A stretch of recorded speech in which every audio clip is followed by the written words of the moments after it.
Hello friend, আশা করি সবাই ভালো আছেন। হ্যাঁ, আমিও ভালো আছি। আজকে আমি আপনাদের জন্য নিয়েছি একটা ভৌতিক ঘটনা। আমাদের ঘটনা যদি আপনাদের ভালো লাগে আমাদের চ্যানেলটি সাবস্ক্রাইব করে দেবেন, তাহলে শুরু করা যাক। তো আজকে আমি আপনাদের একটা ঘটনা বলবো। এইটা আমার ইনবক্স থেকে নেওয়া। তো শুরু করা যাক। শোনো ভাই, একটা ঘটনা বলি, এখনো ভাবলে গায়ের লোম দাঁড়িয়ে যায়।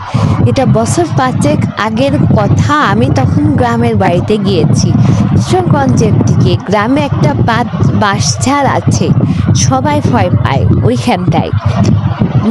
বলতো রাত 12টার পর কেউ গেলে নাকি খারাপ কিছু হয়। আমি অবশ্য এসব কিছু বিশ্বাস করতাম না। একদিন রাতে বন্ধুদের সাথে আড্ডা দিয়ে ফিরছি, সময়টা তখন হবে রাত 12টা পেরিয়ে গেছে। শর্টকাট ধরলে বাঁশঝাড়ের পাশ দিয়ে যেতে হয়।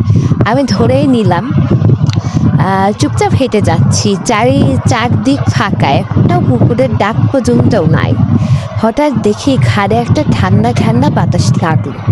মনে হলো কেউ পেছন থেকে নিঃশ্বাস ফেললো আমার ঘাড়ে। আমি ঘুরে তাকালাম, কেউ নেই। ভাবলাম বাতাস হবে, এই ভেবে আবার হাঁটছি। এইবার আবার সেই জিনিস, আরেকটা ঠান্ডা নিঃশ্বাস, এবার একটু জোরে। গায়ের চামড়া জ্বালা ধরিয়ে দিল। মনে ভয় হলো। আমি দাঁড়িয়ে গেলাম। মনে হচ্ছিল কি আমার একবারে পেছনে দাঁড়িয়ে আছে, কিন্তু কে?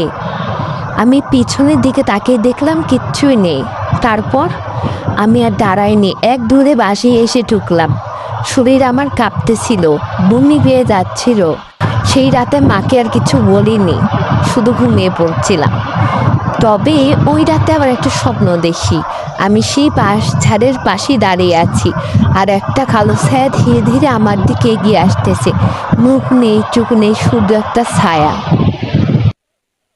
ভোরের দিকে ঘুম ভাঙলো, গায়ে ঘাম, বুক ধরপড় করতেছে।